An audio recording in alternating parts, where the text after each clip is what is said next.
Hello అండి. ఈ మొక్కను చూసారా? ఇది పారిజాతం మొక్క.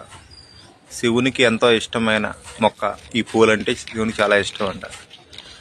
ఆ పూలను కూడా మనం డైరెక్ట్గా చెట్టు నుంచి కోయకుండా అవి రాలితేనే అవి ఏరుకొని శివుడికి పూజిస్తారు ఆ పూలతోటి. అలాంటి అద్భుతమైన మొక్క మన ఇంట్లో ఒకటి ఉండటం కూడా మనకి చాలా అవసరం. ఎందుకయ్యా అంటే దీని కషాయం ఒక అద్భుతం.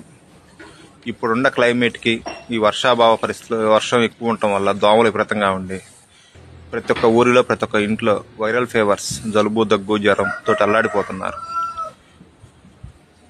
అయితే ఈ కషాయం ప్రతిరోజు ఉదయం ఒక 2 ఆకులు కానీ 4 ఆకులుగా తీసుకొని ఒక గ్లాసు నీళ్లు, అరగ్లాసు నీళ్ళు అయ్యేదాకా మరగబెట్టుకొని ఆ కషాయాన్ని వడగట్టుకొని తాగితే ఎలాంటి వైరల్ ఫీవర్స్ అయినా సరే మీకు చాలా రిలీఫ్ వస్తుంది.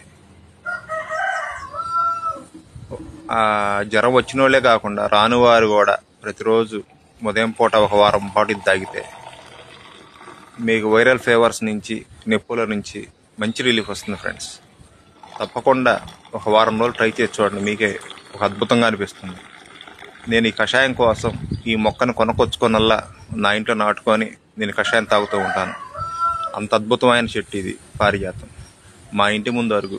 పూర్వకాలంలో ఇలా ముందు అరుగులు ఉండేవి. అరుగుల మీద కూర్చొని టీలు, కాఫీలు తాగుతూ అందరూ చాలా బాగా ముచ్చట్లు చెప్పుకునేవాళ్ళు. ఇప్పుడు అది కూడా కరువు అయిపోయారు. చివరికి నేను నా వైఫే మిగిలాను. Thank you.